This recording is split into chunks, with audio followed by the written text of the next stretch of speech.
Greetings everyone. Welcome to the 220th session of the online Optom Learning Series OOLS.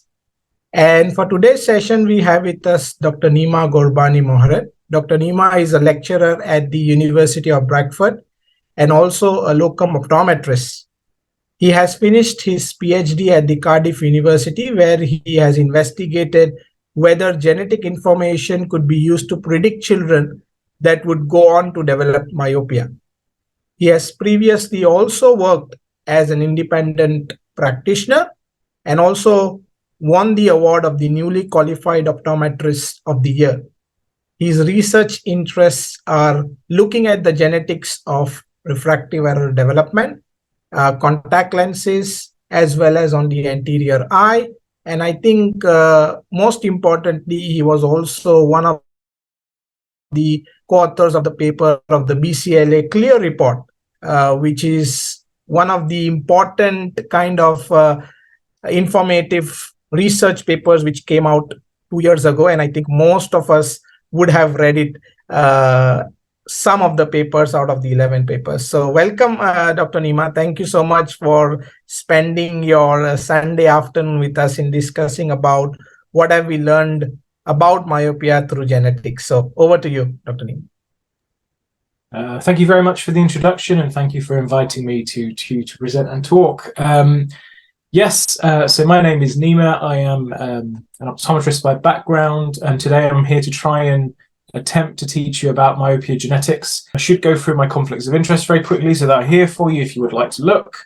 The important thing I'd like to get across is that none of the companies that I have worked with or I'm working with before have had any input into the content of this talk. So in terms of if there is any conflicts of interest for this talk, there isn't any. Myopia genetics rarely gets a lot of interest from industry or similar.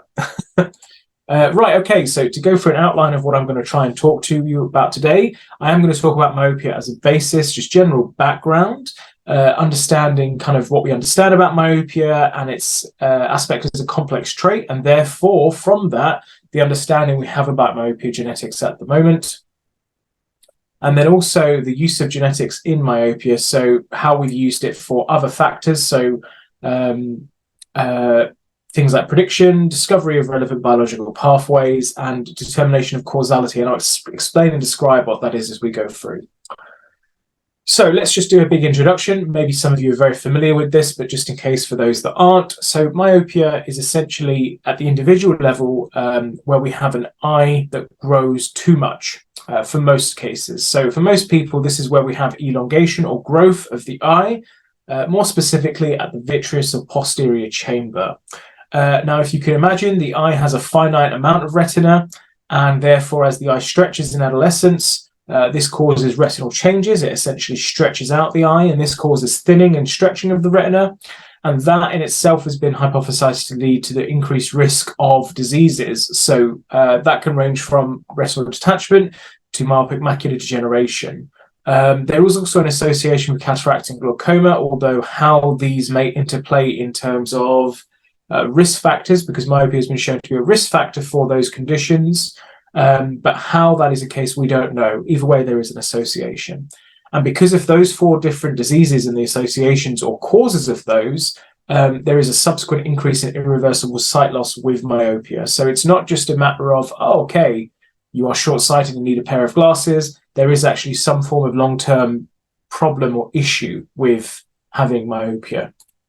So the global burden, this has been coined by several people. This image, I think, is really telling. This actually comes from a Nature article in 2015, where you can see pretty much everyone in the audience is wearing some form of optical correction. And in East Asia, depending on the source that you look at, this is most often than not definitely myopia rather than hyperopia. And then there is a Holden paper, which I'll talk about, which is demonstrating that essentially myopia is becoming a global problem. We're now calling it the myopia epidemic.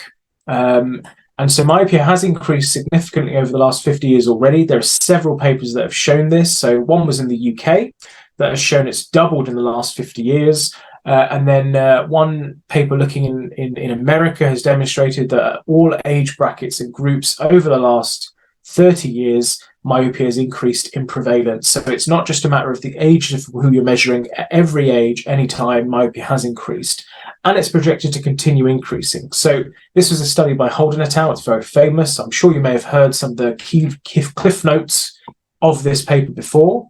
And this demonstrated a meta-analysis of the data that we have now. And if we were to continue on the same trajectory, where would we be?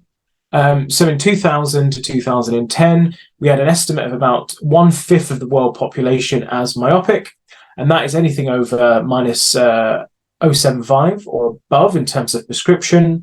And if we continue looking at how this has increased over time from the published papers that we have, we estimate that just under 50% of the world will be myopic in some form by 2050. So in a sense, ironically, it's quite good, a good time to be an optician optometrist, because your patient base is about to increase significantly. However, we aren't that malicious. As I say, myopia does have problems, so this is a concern more than a potential thing that we're thinking about in terms of patient base. More so, not just the number of people becoming myopic is increasing, but also the amount of myopia is increasing. So back in 2000, we estimated 3% of the population had high myopia, and this is myopia over -5 or above. And there they demonstrated that it was 163 million people, or as I say, about 3%. And if we continue the trajectory of how people are increasing in their myopia, it's actually estimated that just under 10% by 2050 are expected to be myopic in basically a quarter of a century's time. So it is increasing not just in number, but the severity of myopia. So this here isn't just the number of myopes increasing. We're actually getting an increased proportion of those that are becoming highly myopic. And those are the people that are increased risk of these diseases, more so than just low myopes. So it is increasing, and we've touched a bit about the association with certain eye diseases, but why is it important? Well, it's also been shown to affect quality of life. So this has been done in many ways. I've just picked one paper looking in 2000 that demonstrated using a validated questionnaire that quality of life is shown to be impacted with those that are myopic. I think many of the times the association with blindness is a concern too. If you were to ask most people which of their senses they are most if they had to pick one not to lose, it would most likely be sight rather than hearing or smell or similar. And so it does have a big quality of life impact, particularly if there are associated diseases, but also just in day-to-day living, just by being myopic. There is a significant cost to healthcare providers and the individual. So actually a study looking at the cost of myopia to the individual in Singapore estimated that just by being myopic, you're expected that your kind of expenses of being myopic just through payments of spectacles, vision, and other factors is about $20,000 in your lifetime. So it definitely does impact the individual financially, and for healthcare providers because of that significantly increased risk of sight loss. So in a paper by Mark Bullimore coined the term that is used relatively often in myopia research now, which is that every diopter matters. And there they demonstrated that essentially each myopia diopter of increase in myopia does have a significant increased risk of eye disease. And therefore, even if we reduce myopia and we don't stop it entirely, it is beneficial in terms of the long-term outcomes for increased risk of sight loss. So with all of these different factors, there is essentially a call to action. Action is required. And we should kind of establish plans for health services interventions to slow axial elongation, which is the primary cause of myopia, and prevent or minimize the burden of myopia in the global population. So this is where that comes from. So in terms of when myopia happens, it's most commonly done in childhood and adolescence. So the kind of key age bracket we tended to consider was 12 to 18 years old. Over the last 5 years, we've demonstrated, or some studies in Asia, should I say, have demonstrated this is now happening at much younger ages. So now we are finding increasingly frequent reports of myopes between the ages of 6 and above. So it used to be 8, now it looks like it's 6 and potentially even younger. Interestingly, something that doesn't get investigated much is that of adult myopia. So although we get the prevalence of myopia that we do now, 1 in 10 myopes that you may find in practice actually probably develop their myopia within adulthood. So adulthood myopia has not been investigated as much as childhood myopia, but there is about approximately 10% of the population of myopes that got their myopia after the age of 18. And there is a theory that myopia is essentially a failure of emmetropization. So emmetropization is essentially where, as a child, we are born hyperopic, and our eyes are small, and they grow through visual signaling that then is meant to detect our eye or tell our eye when to stop growing when it becomes emmetropic. In myopia, the theory is essentially that system, for some reason or one reason or another, fails, and the eye doesn't know when to stop growing. So here's an example from a paper by Ian Flitcroft. It's a very large paper, but it's a very good one, back in 2012. And it was looking at the research that we have throughout different papers, and these are referenced here for you. But at the top graph there, this is at 3 months of age. We found that the average refractive error in children was about 2 diopters, and it actually followed a relatively normal distribution curve, although it's slightly flatter. You'll notice you do see some myopes, so there are some people with prescription less than 0, but it's very few. And as you can see, as they get older, so at 9 months, the kind of most people are shifting towards 1 diopter, and actually you may see that there are some people with prescriptions, so 1 or 2% that are stuck at kind of 6 diopters. In these cases, these are kind of deal with our amblyopes or our hyperopes that remain hyperopic or long-sighted in age. And most people are becoming emmetropic. This is the emmetropization process. And then at 1 year, you can see it shift even further, and we're going towards the 0 kind of diopter section. And interestingly, at 3 years old, we can see that it's kind of beginning to peak. It deviates away from what we expect in what's called a normal distribution, and we're getting a very kind of significant peak. So there is an active process going on there where we kind of aim to stop between 0 and +1 diopters. You can see that the numbers of shading for those that remain hyperopic are there. And before the age of kind of 6, in this case 3 years old, we're noticing that we don't get many people kind of beyond -1 or -0.50, generally speaking, because we all tend to emmetropize. And so after this, myopia tends to come about. So this is an example of myopia genetics. So let's talk about it from a purely genetic cause. So myopia is a complex trait. It has environmental and genetic causes, and we'll talk about those here. So typically with syndromic or pathological myopia, we tend to get it from a purely genetic cause, i.e. a single gene causes a large effect in myopia. So what that means is it has a usual Mendelian inheritance pattern, and I'll describe what that is in a moment.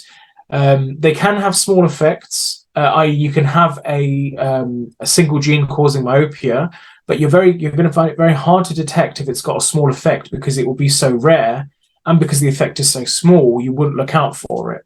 So these are hard to find, but most of the ones we're aware of now are where you have a single gene and they have a big effect. When I say Mendelian inheritance pattern, you may be familiar with some of the tables that I've shown there. There's table 1 and table 2. So on the bottom left, there's table 1. Table 1 is looking at what's called a dominant Mendelian inheritance pattern, and this is where you'll normally get 2 copies of your genes. Humans have 2 copies. One is from your mum and one is from your dad. And what will happen is, if any of those have what's called a dominant gene, in this case I've highlighted dominant, and in fact what I'm going to try and do is get a pointer. There we go.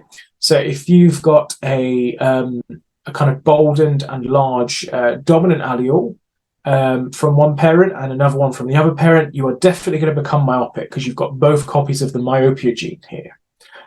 If you have either copied from your parents, either from your mum or your dad, you will have myopia still because it's a dominant gene, and it will take effect in comparison to the other gene, which is small m.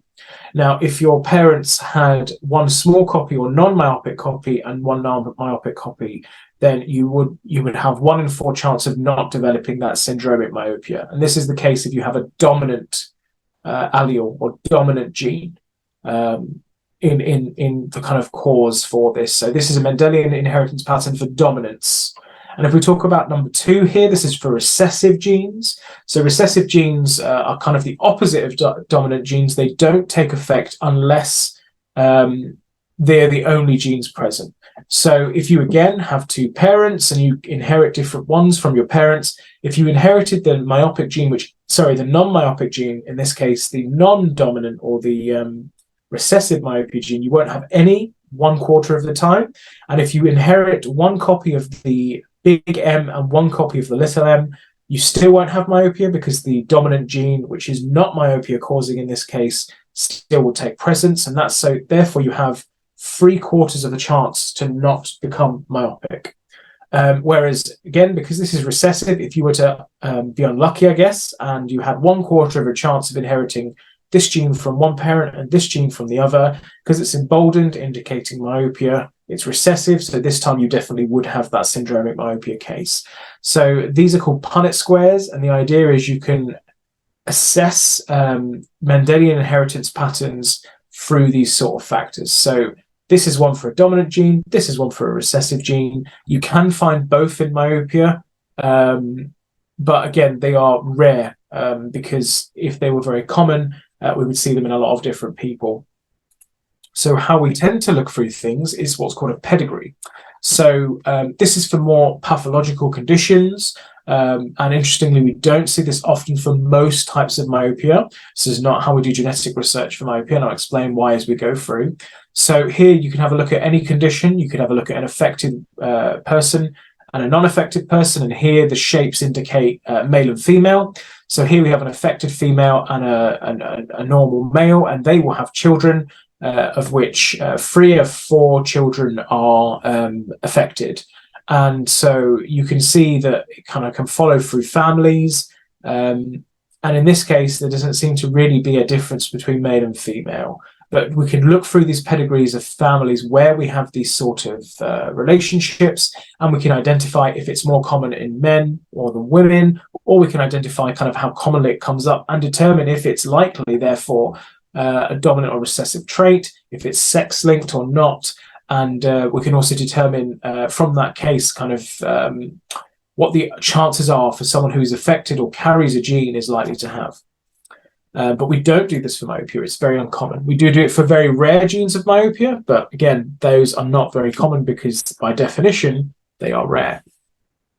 So how many genes do we tend to know that are related to myopia? So most myopic genetic predisposition isn't inherited through a single gene or those Mendelian pathways. If they were, it would mean that we have minimal variation. So we would just have those that are myopic to a similar level and those that aren't. However, as we all know from practice, refractive error is a diverse range of prescriptions, and you can really get anything from +10 to -10, even beyond those values. So it really is not like this. So genes with common variations within the population are easiest to find, naturally, because they're very common. And therefore, actually, when we look at those, they seem to be responsible for the most amount of regular differences we see between people. So the way we've identified myopia tends to be is a complex phenotype or trait, if you would like. And that means that there are loads of different genes, and each has a small but a specific measurable effect on the end result of myopia. And if we look through, we can find different locations all throughout the genome, which is essentially all through different genes and different chromosomes of people. It's not just in particular areas. We find those through what are called genome-wide association studies. I'll talk about what those are in a second. But as I said, because of that, because they are rare, and because of the fact that we can look at common variation more easily, rare genetic variants are hard to find. So most of the genes we find for myopia aren't those Mendelian dominant and recessive genes. Actually, they tend to be what's called additive, which means that every single gene has a smaller measurable effect, and we add all of those together to come out with kind of an expected effect for an adult. So it isn't dominant, it isn't recessive. You can get those, but they're less frequent. It's more additive.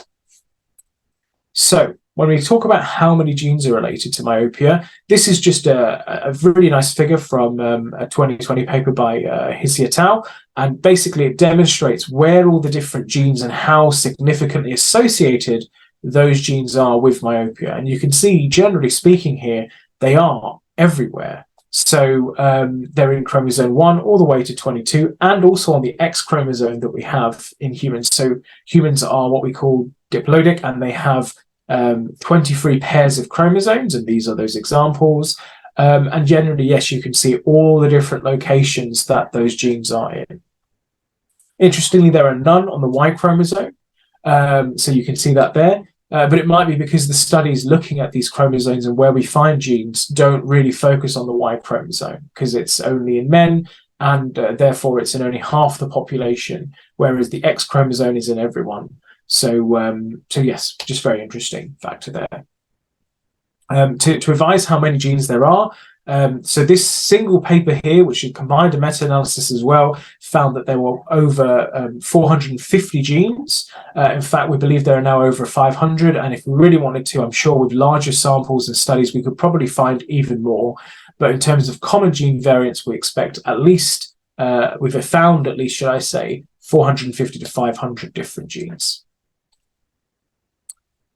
So I mentioned the term genome-wide association study. So when you have a common variant or common variants, that's essentially locations in the genes of humans where we find variation commonly between different people. And what we can do is, because we know where they are, we know where those kind of common variation areas are, and we can measure what genes or what alleles are at those different locations in the genes, we can do what's called a genome-wide association study, which is essentially looking at a very large data set. So we're talking about hundreds of thousands of people, tens of thousands in some cases, and even sometimes nearly 1 million in some papers, depending on how many genetic samples that you have. And what we can do is look at that kind of statistically, instantaneously, and look at a specific condition. So let's say I have 100,000 people. I've got all of their kind of areas where we know there are common variations between people, and we've looked at which genes or which alleles they have at those specific locations in the genome. And then we can ask them questions like, are you myopic? Are you not myopic? Or what is your refractive error? And we can look to see for those cases, i.e. people who say, yes, I do have that condition, or controls, people that say they don't have that condition, we can try and look at the difference between them. So, for example, we can look at if someone has some people say, yes, we do have this, and some people say, no, we don't. We look at each location in the genes for all of those people, and we try to look at whether some genes follow up more commonly in the cases where they have said they have something versus the cases where they have said they don't have something. So, example, in this figure here, you can see the cases, and there are much more frequent. There's much more frequency in a variant or gene or allele in these specific people more often than those that don't have the condition. So in this case, we would find that gene and we would indicate that it is associated with the condition of interest or the case of interest. In case you're interested, the first ever GWAS was done on an eye condition, actually. It was done in 2005, and it was done for what's called age-related macular degeneration. And so age-related macular degeneration has also been shown to have common variants that do have an impact on the condition. And in fact, most traits that you can think of, height, AMD, refractive error, axial length, all of these have been shown to have some genetic aspect and some form of additive kind of way of working. And we can use conditions that are what's called binary, i.e. yes, no, so myopic, not myopic, in this sort of GWAS case analysis. So actually we can go even further. So as I said, myopia is a type of refractive error. And so what we can do beyond just saying, are you myopic or are you not myopic, is we can actually measure the phenotype. So just like you can measure height, you can measure refractive error, and you can add that into your equation and look at if there is a kind of linear effect with different types of refractive error. So here's an example. So genes come in genes come in alleles, and alleles are kind of different types of the nuclear bases that we have. So here in this example, you've got CC, CT, and TT. So CC is kind of one example. You can have TC or CT. Both would be the same. They're just the opposite way around. A bit like the Punnett square we mentioned, this is an example of big M, little m, but either way, I could put it either way I wanted to and get the same answer. And this is the two little m's, and these are the two big M's. And it really doesn't matter. We're just substituting it, but you can only really have 4 types of an allele type. And this is an example of those, just that the one in the middle there is big T and big M and little m from before, but just whichever way you put it, it's still going to be one big M and one small m. And what you can do is then put their phenotype into a graph like this. So you can imagine here's -2 for all your myopes, and here's 2, and the average refractive mean spherical equivalent they could have. And then you look at what their gene at a specific area of variation is, and you can find that, oh, look, there's a lot of variation. So some people with this gene, this kind of allele or this variant or this frequency have loads of plus hyperopes and loads of minus hyperopes, but actually the average is here. And then we look at this group and the average is here. And this group, which is much rarer because you can see less people here with this type of variant or variation, but the average effect is different in all of them. So actually we find a gradient, and so then we can tell how significant it is and how much of an effect we estimate that location or that allele or that gene variant to have. And in this case, for example, if we were looking at this phenotype example for myopia, it looks like having the CC variant is more likely to be associated with more myopia, because this one here is associated with more of a plus sign. This is just an example, by the way, but it's to give you that kind of understanding. So more common and actually more associated with a lower refractive error. And we can do that by not just using yes-no myopia. We use something in terms of an actual value with scales, and we put it into a graph like this. And we basically do this for millions of parts or millions of locations, should I say, in the genes of people that we have, and come up with answers of if those areas are interesting or significant or not. And we have to use supercomputers for this, as you can imagine, because it's a lot of data. We're talking tens of thousands of people, and we're talking millions of places, like 8 million different places of common variation frequency within the genome. And we get these values. So that's a lot of data, as you can imagine. How do we present these?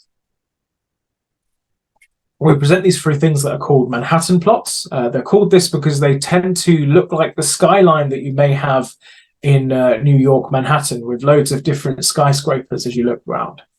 So the way that all of these individual dots indicate a location of common variation in the genome. So this is for a human, and we're not looking at the kind of X and Y chromosomes. So you can see the chromosome number at the bottom, so 1 to 22.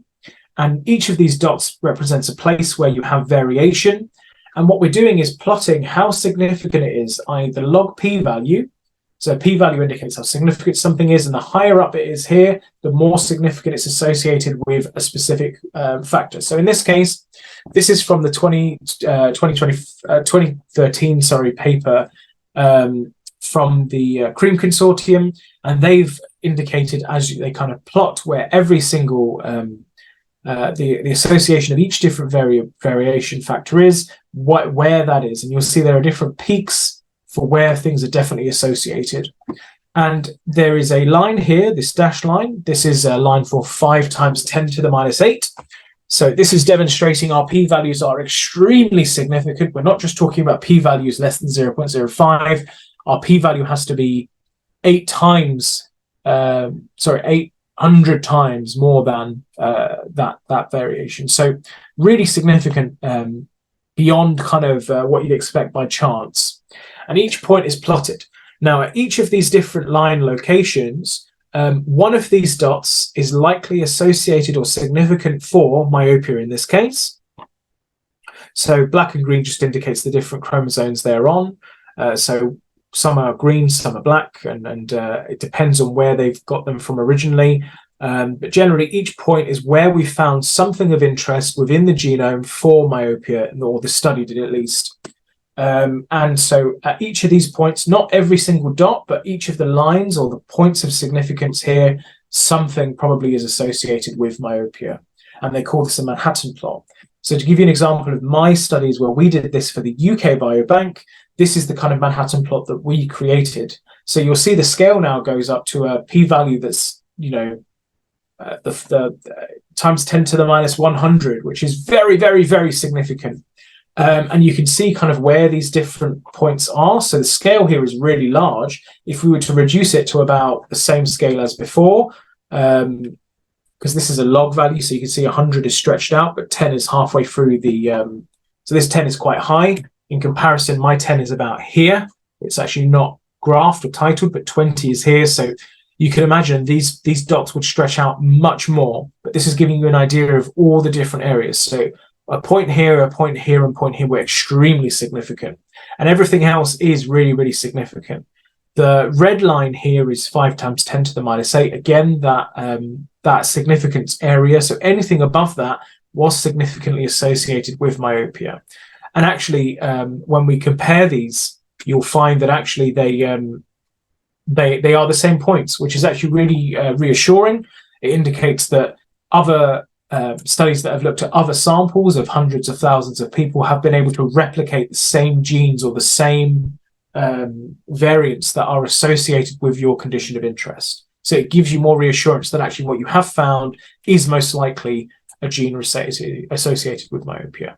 So to kind of summarize these points, there are many genes out of interest. The ones that we found here are over 100. Other studies more recently have found over 500. And they are all over the chromosome. All have been shown to have really significant effects, although the amount of effect actually is really small. We're talking less than a quarter of a diopter most of the time. But you aggregate them all together and you will find some form of refractive error grouping. And so this is what we're doing with myopia genetics. So when we look at myopia from a purely environmental cause, so we've looked at it from genetic causes, syndromic types, so when you get a purely genetic cause with one gene, but we can cause myopia just from an environmental cause alone. So genetics aren't always a factor, just like environment isn't always a factor. So this has been shown in many different animal studies where we can actually induce myopia in one eye without the other. So an example of this is that paper in 2018 on this image on the bottom left. This is a chick eye model study, and you can see that the eye on the right-hand side is much larger than the eye on the left, and this is because they've essentially induced myopia in this eye. So that's what you're seeing there. So this chip would have presumably had the same genes throughout its body, and therefore, in this case, the eye on the left is genetically identical to the eye on the right, but somehow we've induced it from an environmental cause. And we can do this in humans too, although we don't do it on purpose. It does happen by other factors. So, for example, children born with ptosis, they'll have an eye covered because of their eyelid, or born with a congenital cataract. And those born with a congenital cataract will have reduced vision, but they'll also have a larger axial length because the eye essentially grows to try and counteract that. But in the same way, ptosis has been shown to cause myopia in the eye that's covered more often compared to the eye that isn't, because the environmental factor with reduced lighting has potentially caused that. So these are purely environmental causes because the same person is showing myopia in one eye compared to the other. So it's an environmental factor. The genes are exactly the same and they, in a sense, controlled for. So we see those example types, but actually most of the time myopia is complex. So because of its complexity, it's generally accepted the most common myopia is actually association of either genetics and environment put together. So it's not just in genetics, it's not just environment, it's actually both together. And that's what means myopia is a complex trait. Similar to height, height is determined by probably the height of your parents to most regards. However, if you don't have the ingredients and nutrition that you need, you will result as a shorter person than you could have been. And that's the environmental factor at play. The same thing happens with myopia. So a combination of genetic and environmental influences cause the trait outcome. And then we can also think about where the interactions come in, and I'll discuss about examples of that in later time. Just in case you're interested, naturally, myopia has been looked at a lot. Trying to understand or explain the risk factors for myopia is very complicated. Here's just an example of a few outtakes that I won't even list and go through, but they've been looked at. And and we can talk about later if you wish, but there are absolutely loads and loads. Most of them are looking for environmental factors, but actually we can look at them through a genetic lens almost, and we'll discuss that in a moment. So I mentioned that myopia is increasing over time, and that this is obviously a problem. So what is causing that current move? So again, that paper from 2015 looked at the myopia boom that we have now. So 60 years ago, maybe 1 in 5 of the Chinese population was short-sighted, but now, depending on the study you look at, up to 90% of teenagers and young adults are shown as myopic, and 19-year-old men in South Korea, for example, over 1 in 20 of them will be myopic. So, for example, with those kind of contexts, if you see someone not wearing glasses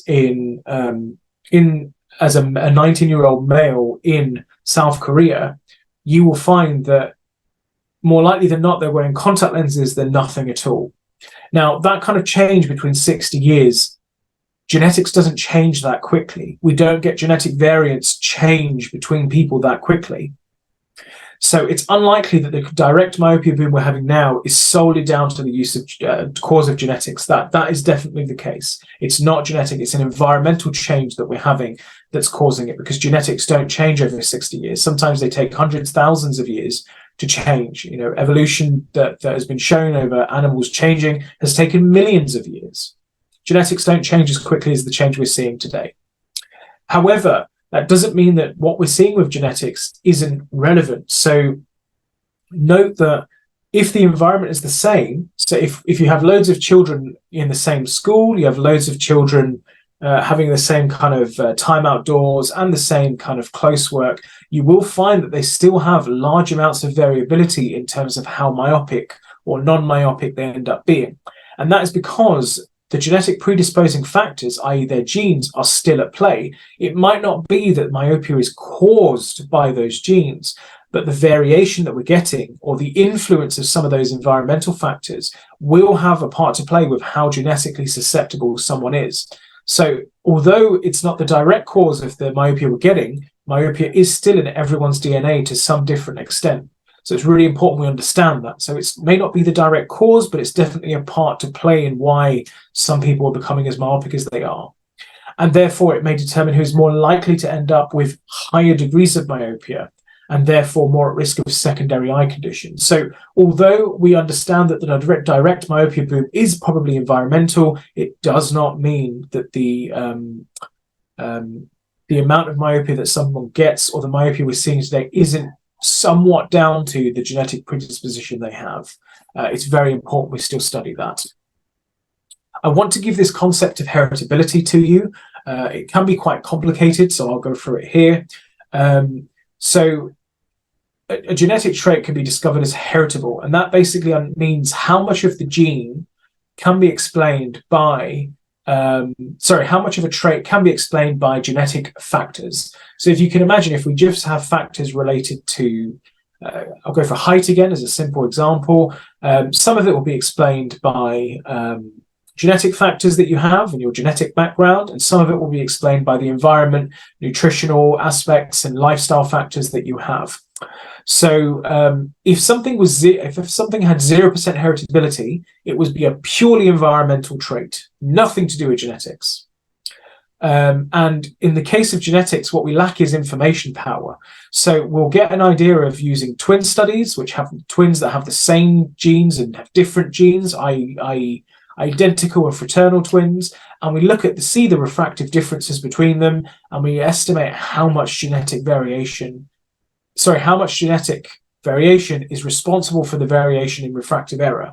And that gives us not a 0% heritability, but actually an extremely high heritability. In the case of myopia, it's actually nearly sometimes 80%. And that would account for all different genes, because twins, for example, have the same genes. For what's called common or chip or heritability, which is this small h here, this is called SNP. So this is what we're talking about here with common gene variants. So all gene variants would get a value. Common gene variants will miss all of the rare genes that we find it hard to detect, and it will give us an estimation of heritability for common gene variants. But what we know for common heritability is that we don't know it all anyway, because it's really hard to find all of the values. Even with hundreds of thousands of people in a sample, it's not enough. We actually need millions and millions to get every single common variant that might be associated to identify itself. So heritability is this idea that every kind of condition will have, that's got somewhat of a genetic basis and is complex, will have some sort of heritability. The variation, or how much of the condition, is explained by the variation of genes, or what genes are present, is its heritability, and it can be really high on twin studies and really low on common gene studies. For myopia, we estimate that to vary depending on the sample, but one of the values that I've seen before is 35%. That means that 35% of the refractive error variation we see in day-to-day kind of teenagers and adults is down to genetic variation.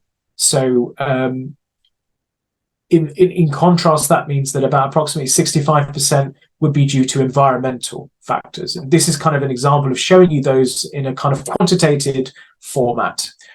Twin studies will overestimate, other studies will underestimate. So even then, I've just told you now, again, through that point, that just under 50% of the common variation that we see between people's refractive errors is explained by common gene variants. So it's less than 50%. So why should we be interested? Well, we've shown that genetic information can be used for many different things.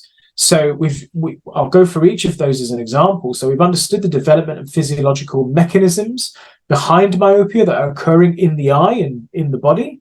So we've looked at biological pathways. We've determined whether we can use the genetic factors to predict those that would be more likely to develop myopia and the level of myopia they'd be likely to develop. And through genetic aspects, we've been able to determine what's called causational directional relationships through a technique called Mendelian randomization, which overcomes some of the difficulties we have with some research aspects. And again, I'm going to go through an example of all three of these as we talk now.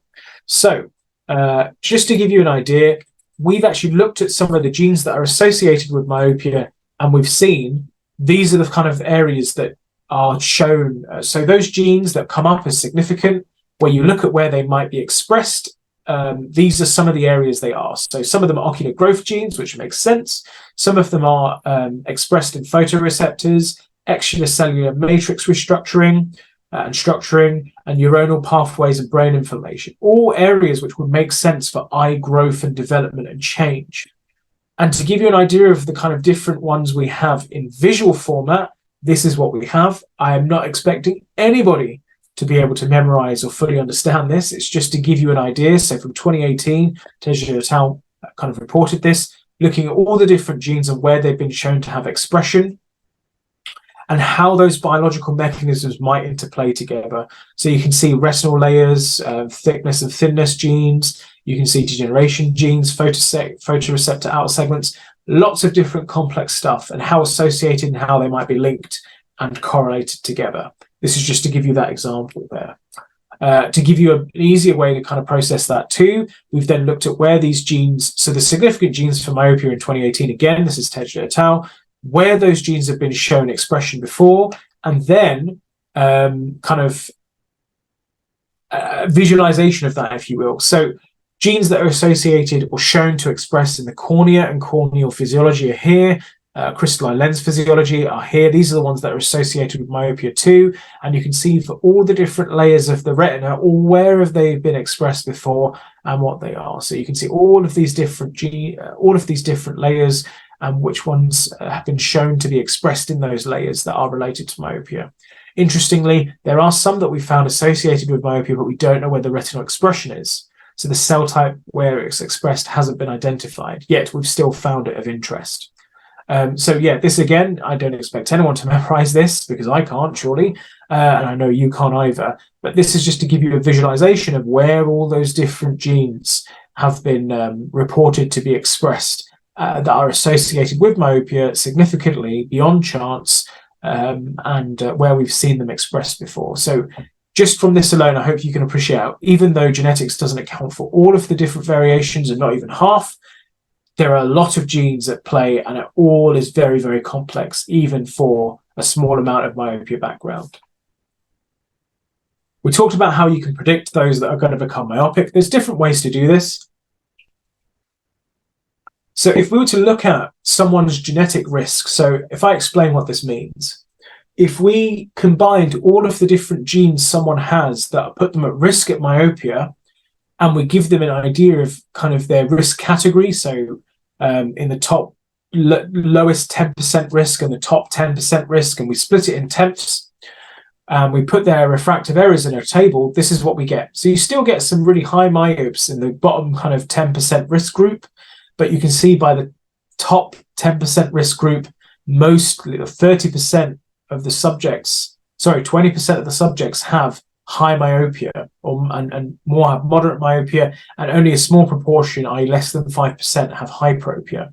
So it's not an exact science prediction, but you can get generalizations. And the odds ratio of developing myopia compared to 1 at 10%, you can see it gradually increase until you get to the 90th, i.e. the top 20% groups. And here the odds of myopia are massively increased. So if you were to find someone in the 90th or 10th percentile, they would have 20 times more risk of developing myopia than someone in the bottom 10%. And we can stratify our individual, our kind of children or whoever who's in our sample, we can stratify them this way. And for example, we could take someone's genetics and then find where they would be in terms of their genetic risk grouping, and therefore estimate their expected outcome risk of myopia. If we found them in the top 10%, obviously we were really worried because they could have up to 40 times increased risk of myopia comparison to the group on the lowest group value. But you'll see, as I say, there's a bit of a mixed bag. It's a risk factor, but it's not a guarantee, is the thing to bring up. We don't know everything about genetics, just like you could have those children that you send outdoors for time outdoors all the time, which would have shown to have a reduction in myopia onset, but sometimes it will work better for some and not others. And here you can see that example at play. This is a different way of showing a similar thing here. So this is my work that we did here. So this is on UK Biobank data. So this is on UK adults and children from ALSPAC, which is a study in Bristol. And here we found that actually you do get a nice normal distribution curve in terms of where those children are expected to be. And they have a Z-score for risk. So the higher up here it goes, the more risk they have. And if we just looked at the top 25%, which is this group here, they have a 4.5 times chance of high myopia in comparison to the entire left-hand side here. So if you're part of this 1/3, so one in four people will be in this group by chance of a child that we could test, and that person will have 4.5 times greater risk of high myopia compared to the rest of the group. If we go to the top 10%, so 1 in 10 people, we'll find that they have a 5.5 times higher risk of myopia than the other group. And actually, if we go to the top 5%, they have a 6.5 times higher risk of myopia compared to the entire other 95% of this group. So we won't be able to determine their exact refractive error, but it gives you an idea of how much increased risk they are for high myopia in comparison to everyone else. So where someone could be in this genetic risk factor can tell a lot about where they are expected to be. So if you could imagine from birth, we could genetically test a child very quickly, find out where they sit on this graph, and therefore determine their general expectations or risk for myopia. And therefore we could then see them more frequently, potentially give them more time outdoors as a recommendation. But you kind of see how we be able to use that prediction of high myopia for patients day to day, even though genetics may not be the biggest factor for myopia, and although we won't actually have to be able to work on that, we can use the information that we have to suggest and recommend things to the patient. Now, I talked about how we've been able to use Mendelian randomization. So I'm going to talk about causal pathways here. So in kind of epidemiology and science, it's very hard to determine for sure that one factor causes another. So an example that people are more commonly aware of is smoking and its risk to lung cancer. So we found an association, or the fact that, for example, those that smoked were more likely to have lung cancer, but it's very hard to determine in some factors. That's quite clear cut. What the kind of cause and effect is, or what the relationship pathway is. So if I give you another example, with that same science, we could suggest that, for example, having a lighter or a kind of cigarette lighter in your pocket is a risk factor for developing lung cancer. But actually it's a confounding factor, because it's the fact that you smoke and you would therefore have have a cigarette lighter in your pocket more likely. That is the factor. And sometimes for myopia, it's been very hard to determine. We know the link with education, so we've demonstrated through many different ways that, for example, those with a greater level of education are more likely to be myopic, although we've not been able to determine for sure whether it's the actual education that causes the myopia, or maybe it's more that, for example, children that are become myopic, they like to read more, and therefore they're more likely to engage in education, and therefore myopia can almost be a risk factor for education. We could never tease apart the relationship between which causes which. And it's very hard ethically to do a study where we will do a randomized controlled trial, for example, where we have some children being born, and we'd go to half the parents and tell them, I'm very sorry, your child has been allocated to the group without education. And then half of them say, yep, your child has been put into the group with education. So we can't ethically test the difference between education causing myopia, because we can't do a randomized controlled trial on it. We can just show the association, but we can't determine for sure. However, genetics, we've been able to overcome those difficulties through Mendelian randomization. And the essential way to do this is to look at the genetics associated with myopia for sure, and those associated with education, and look at those that and look at the kind of relationship between them. And actually, we found that the genes that are associated with an increased level of education have a nice relationship with increased risk of myopia. Whereas if you have a look at the genes associated with developing myopia, you found that actually they have no predictive ability to estimate how much education that person will take. So that's kind of a very shortened and butchered way of describing Mendelian randomization. But essentially what we've been able to show through that way is a unidirectional relationship between education and myopia, where we found that education unintentionally potentially causes myopia, but myopia doesn't actually have much of an influence on education. So we've been able to determine that actually education is a causal factor for myopia and not the other way around. And that was only possible through genetics, because we can't do ethically randomized controlled trials for it. But genetics are something that we can measure, and we can then look at to see where those groups would likely be. How do we expand this further? So education as a cause for myopia. This is a paper that I worked on. This is looking in the UK, and it's looking particularly at what was called the 1972 Rosler change in law. So what this means, Rosler stands for the raising of school leaving age. And in the UK, in 1972, they changed it so that children had to go to school until the age of 16, rather than the age of 15, where after 15 children were allowed to leave. And here we're looking at kind of different lines of the amount of children or the age the children completed their full-time education. And you can see that those that went on to do nursing, teaching, or kind of school-based equivalents or A-levels, they generally didn't have a difference in the school leaving age when the school leaving age was raised, because they were going to do higher education anyway, or they went on to do it anyway. So they remained in school regardless. Whereas those that had no educational qualifications in the sample, you can see that the raising of school leaving age did actually cause them to drop out before 15, to suddenly change to really all staying in school to the age of 16. So basically, it's demonstrating a difference in some groups and not others. Now, what does that have to do with myopia? Well, we talked about education as a risk factor. If we have a look at this graph from the same paper, we've got a way of measuring the difference or the jump in those lines between different groups. So if we look at a general line, we find that actually the amount of myopia associated with having increased education by a year was just over a quarter of a diopter, which is this value here.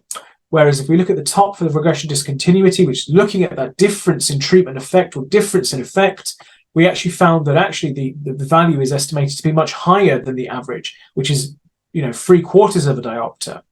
And actually, when you look at the differences for those that had a high genetic risk and those that had a low genetic risk, are usual ways of measuring risk factors, you'll find the values weren't really that different. But actually, when we look at it through a regression discontinuity model, which is essentially, if I just bring it back like this, where you can actually measure the difference between an event on this side and an event on the other side divided by a line, you actually find that that school leaving age likely increased the risk of myopia, or the average refractive error of those children, by over a diopter for those that were less inclined to stay in education.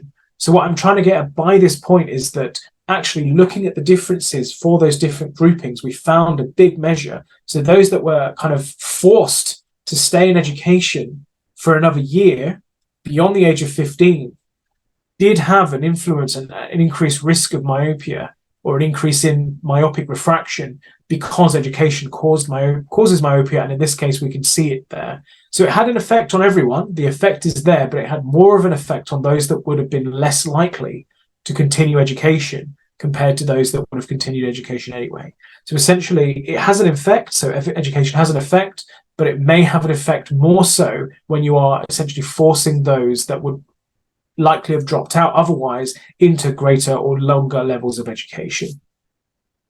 So again, it's just more evidence to show you that education is associated causal factor for myopia, and actually it may not be the same for everyone.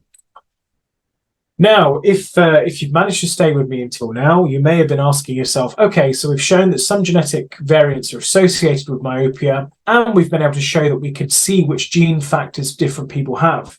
So is there a way to use genetics to determine if someone might be better with some form of myopia management, or a different form of myopia management, or more responding to myopia management than others? And actually, a really interesting study in 2021 from a group in Spain have done this. They've looked at this as a pilot approach, because you will need large numbers, whereas in myopia management, the numbers that we have maybe tend to be up to 100 in our sample for measuring. So we can take their genetic data, but again, because the numbers are small, we can't really make massive inferences, hence the reason this is a pilot approach. However, here you can see the at-risk allele frequency. So this is kind of the risk allele group. This is the risk allele, so TC, like the example I gave earlier, one's an A. Those that had this, and we could measure it, and those that didn't, and those that responded well to myopia management. So this is the data from the MAS study, which is the MySight study in Spain.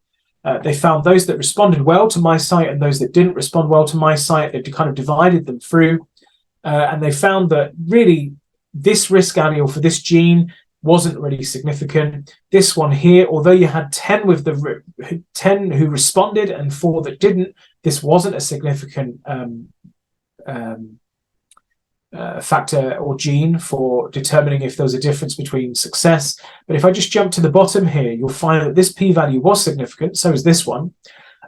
So here, 15 in the responding group had this gene and this risk variant, and 6 who didn't respond well didn't have this variant. So this demonstrates, or suggests, should I say, that actually there is a difference potentially in some people's genetic background having an influence on whether they will respond to some myopia management or not. So a lot more data would be needed to go further with this, but what I'm trying to demonstrate to you is that genetics is kind of here in this case, we'd actually be able to determine potentially in the future if a child is becoming myopic. If we could take a genetic sample and we were able to demonstrate this at a much larger scale, we could take that genetic sample from that child and determine whether they're likely to be a responder to a treatment or not. And actually going further, we may be able to determine if that child is likely to have a different response to a different sort of myopia management or not. And maybe time outdoors, for example, there might be some that respond really well to that in comparison to others. And this demonstrates, I guess, a proof in principle that there sometimes is a difference between some responding genes and some differences in the genes between those that respond to myopia management and those that don't, as a stepping ground for that sort of location of research. That was a lot of information. So to summarize, most myopia that we see nowadays has a complex inheritance, and that means that it's from both genetic and environmental causes rather than one or the other. Genetics can be useful to help us understand the development of myopia and predict children that would go on to develop myopia. But again, it's important to bear in mind that it is not the sole cause or the reason or main reason behind the increase in myopia that we have now.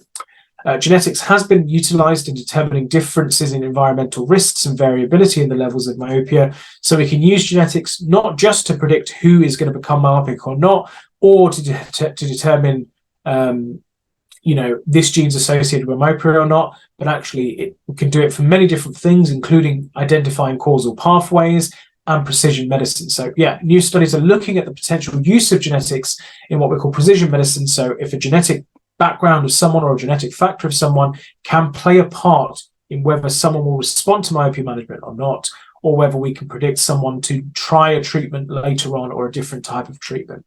So genetics is very versatile, even though it doesn't get much interest from parts of from our interest of practitioners, because we don't really do genetics in a clinical setting.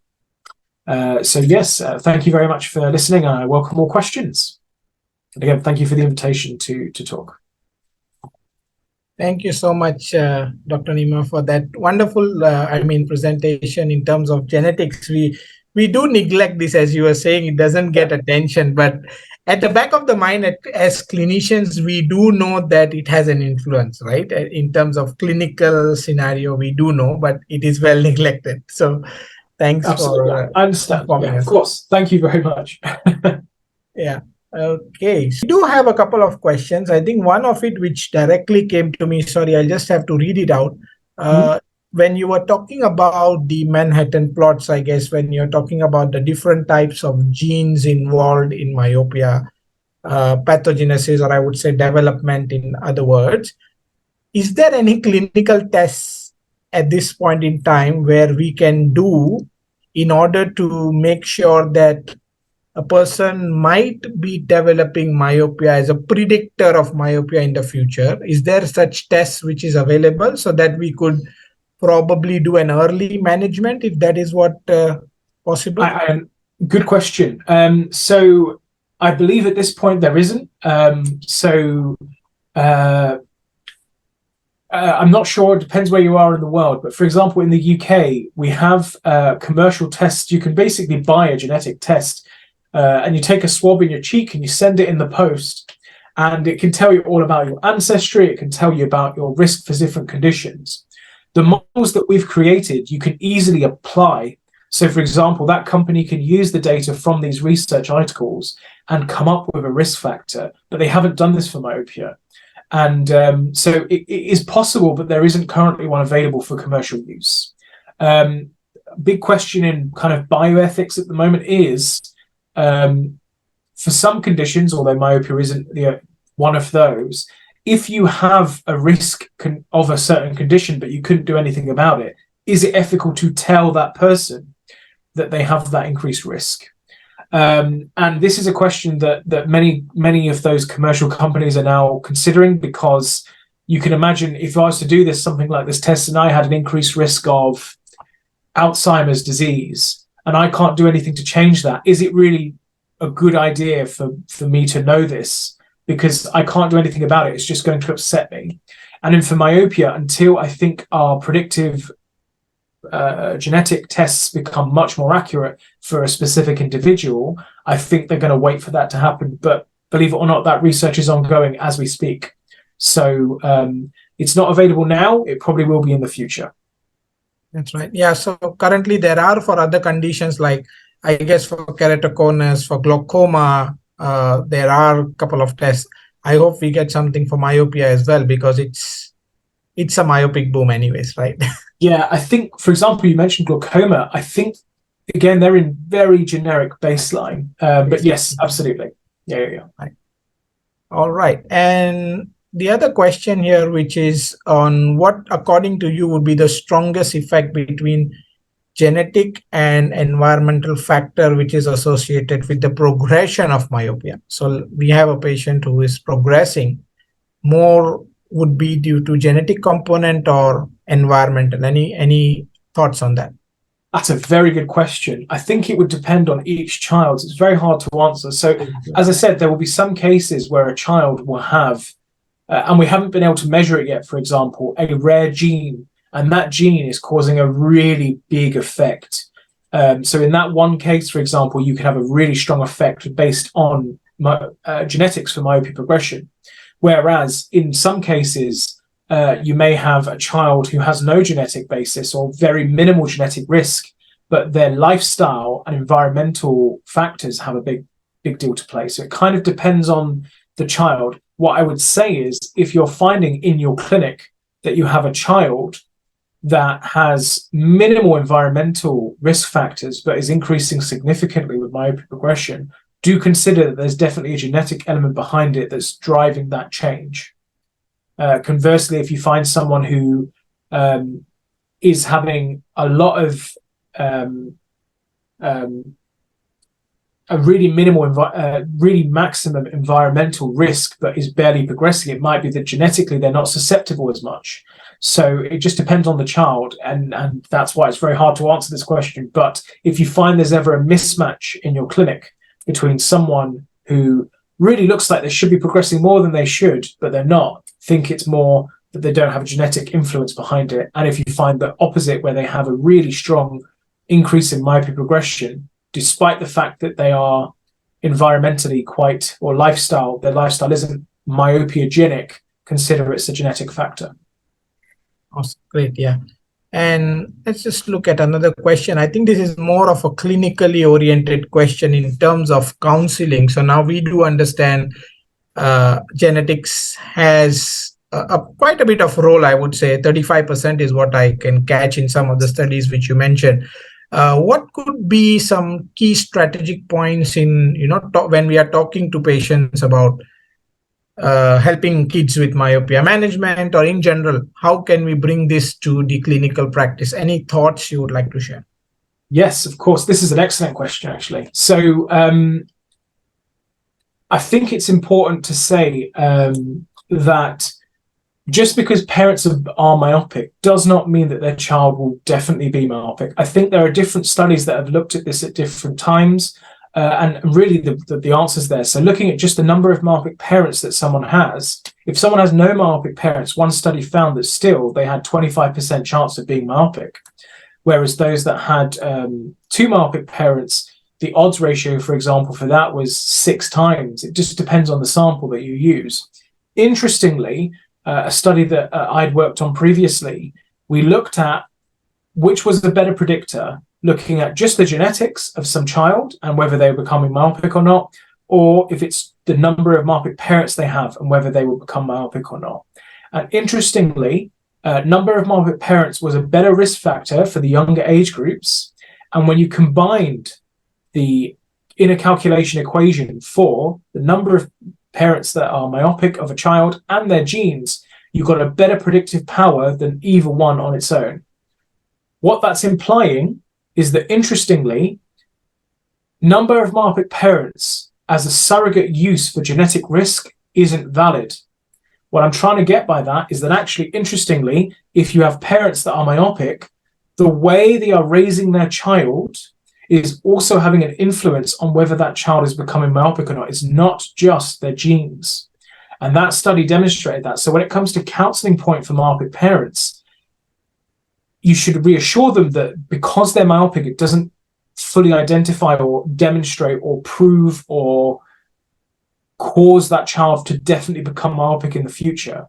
But they should try and make sure that this is a very difficult conversation to have, they should try to minimize the environmental effects they may be causing. So it might be that, for example, they may have a way of their child doing their homework, or a way of reducing the time outdoors that they have in their kind of day-to-day lifestyle that's therefore influencing the way in which their child becomes myopic. So when you come to counseling the parents, advise them, despite the genetic factors they have behind them, also the way they raise their children matters. So having that discussion really does count. So it's not, yeah, I hope that answers that question. That's quite a complex answer for that, but I hope it makes sense. Yeah, yeah.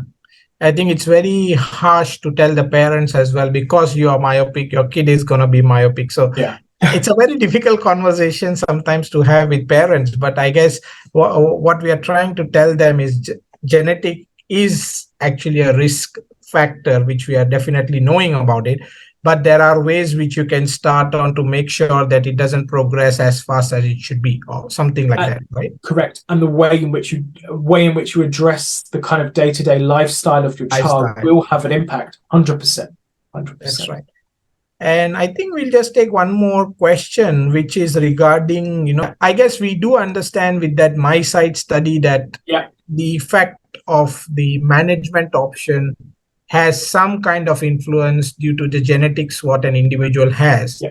Okay. So do you think this can be reciprocated with other management options such as orthokeratology? And nowadays we are hearing about this low-level red light therapy and other things. In general, I'm just asking you in general. I see. No, it's a very good question. I think that study shows proof in principle that we can.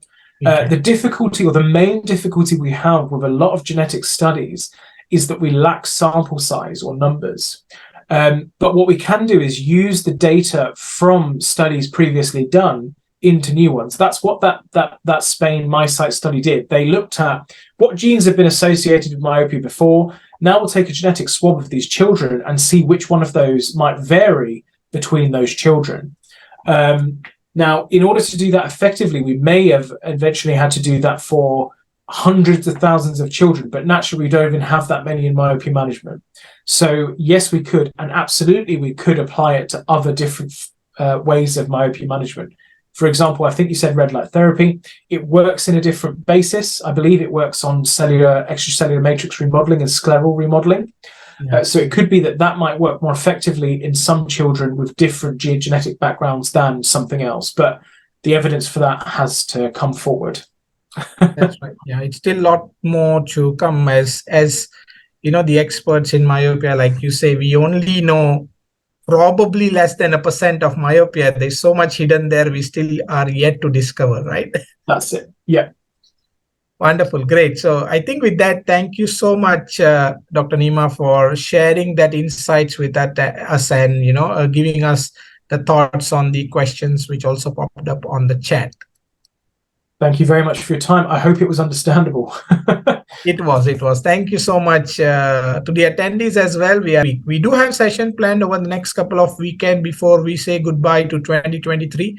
Till then, take care, be safe, and hope to see you during the next session. Take care and bye-bye. Thank you, Dr. Neema. Thank you very much. Thank you, everyone, for listening. Any questions, please feel free to contact me. Sure. Thank you so much.